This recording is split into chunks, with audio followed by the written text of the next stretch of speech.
Hello everyone, my name is Adam Hayworth, and today I will be presenting my capstone project on the public health issue of air pollution, specifically in Omaha, Nebraska.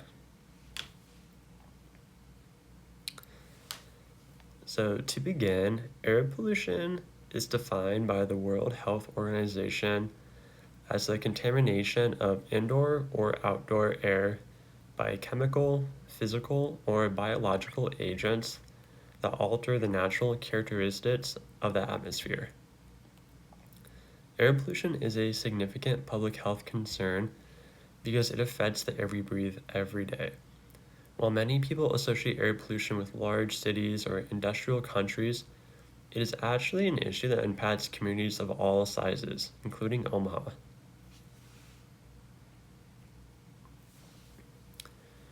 In terms of scope, air pollution in Omaha is more severe than many people may realize. According to the American Lung Association's 2025 State of the Air Report, the Omaha metro area ranks 29th worst in the nation for ozone pollution and 104th worst for particle pollution in the nation.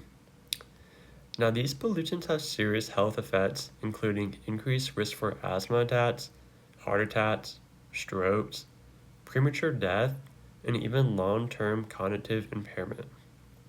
This highlights that air pollution is not just an environmental issue, but it's a critical public health issue.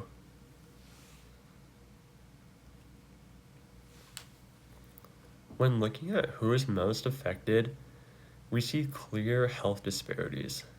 North Omaha, which is home to a population that is approximately 43% Black and 32% white individuals, experiences significantly worse health outcomes. Asthma rates in this area are among the top or the worst 10% nationally, and heart disease rates are in the top 25%. A major contributor to this issue is the North Omaha coal power plant, which has historically impacted air quality in the area. This demonstrates how environmental factors can disproportionately affect certain communities, making this also an issue of environmental justice. So, why did I choose this topic? I chose this topic because air pollution is often overlooked and even misunderstood. Many people believe it is only a problem in large cities or countries such as China, where smog is visibly present. However, this issue is affecting communities like Omaha in ways that are not always immediately visible. I believe that it is important to bring awareness to local public health issues that may not receive enough attention, such as air pollution. Now, my own personal connection. So, my personal connection to this issue comes from my history with asthma. As a child, my asthma was severe at times, and I was hospitalized because of it. Because of this, I understand firsthand how difficult and frightening it can be to experience respiratory distress. Knowing that air pollution can worsen asthma and may even contribute to higher rates of respiratory illnesses make this issue especially meaningful to me. It motivates me to educate others and advocate for better air quality.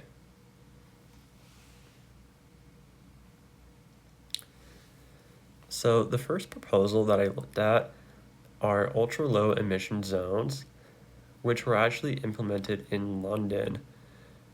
And what these are they are zones designated for low emission vehicles to be in.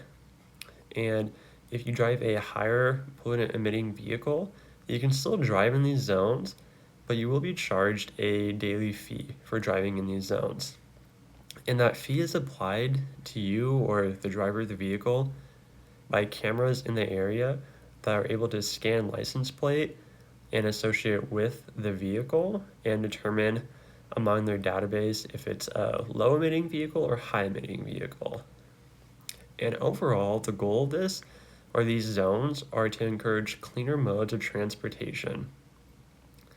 They have been highly effective with nitrogen oxide emissions from vehicles dropping 20% in the first year. So with zones dedicated to lower emitting vehicles, higher rates of individuals using public transport, carpooling, other means of transportation such as biking, it can have a meaningful impact in an area. The second proposal I looked at are community-based air monitors. And one study in particular took place in California neighborhoods. And what they did is they took low-cost air monitors and they put them in these areas. And in the image there, it has the purple air, and that is the monitor that they used.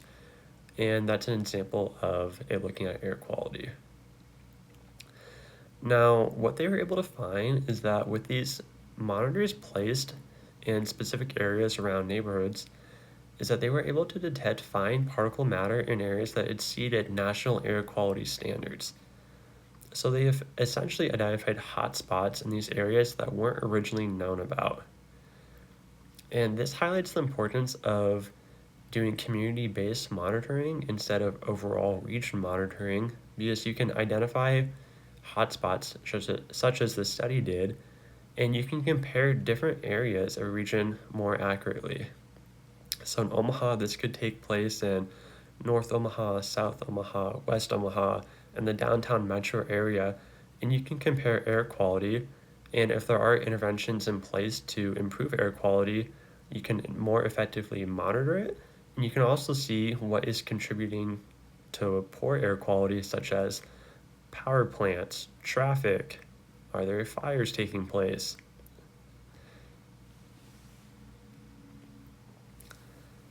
So my first effective communicator experience. So my first experience as an effective communicator occurred while working as a CNA in the hospital. So I cared for a patient who only spoke Spanish and did not have a family present to translate, which was tough.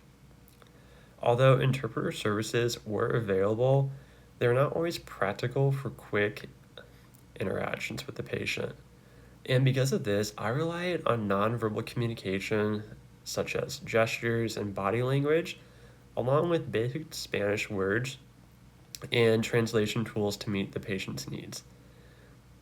This experience taught me that effective communication goes beyond just spoken language. It involves adaptability, using nonverbal cues, and ensuring that the patient truly understands what is being communicated. I also learned the importance of being resourceful and continuously improving my own communication skills. Now, I can apply this to air pollution by ensuring that public health information is accessible to diverse populations. This can include using visual aids, including simple language, and multilingual resources so that all individuals, regardless of a language barrier, can understand the risk of air pollution and how to protect themselves.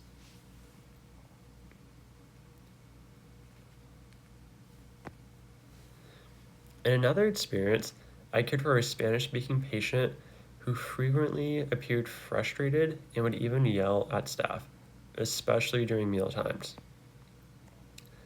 By using a translator app, I discovered that the patient was upset because they were not receiving the type of food they preferred. Once I was able to address this issue, their behavior improved significantly. This taught me the importance of active listening and empathy. What may appear as anger or non-compliance can actually stem from frustration due to not being understood. Effective communication helps identify the root cause of problems and improve outcomes. When addressing air pollution, it is important to listen to the community concerns. Different populations have different experiences and frustrations related to the environmental issues. By active listening, we can better understand their needs and create more effective and tailored solutions to the communities we are serving. One of my most significant experiences as a reflective individual was changing my career path. I was originally pursuing a degree in management information systems, but I soon realized that I was unhappy in that field.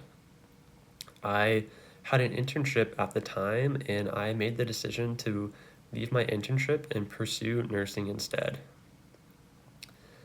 This experience taught me the importance of self-reflection, accountability, and long-term thinking. Being reflective means evaluating past decisions, understanding why they were made, and using that insight to guide future choices. Now, I can apply this to air pollution by encouraging thoughtful, informed decision making. Addressing environmental issues requires long term planning and consideration of how our daily actions impact air quality and overall health.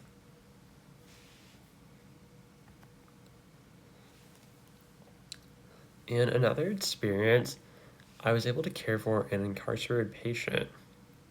And initially, I had biases and felt uncomfortable in this situation. However, after interacting with the patient, I realized they were really respectful and easy to care for, which really challenged my initial assumptions and biases.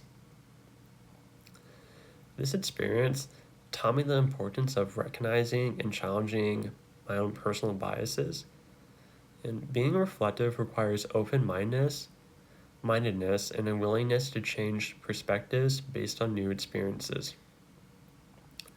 This applies to air pollution by encouraging me to avoid assumptions. Some people may underestimate the issues or misplace them, but by approaching the issue objectively, I can promote more productive discussions and solutions instead of relying on biases, past experiences, and not objective and factual information.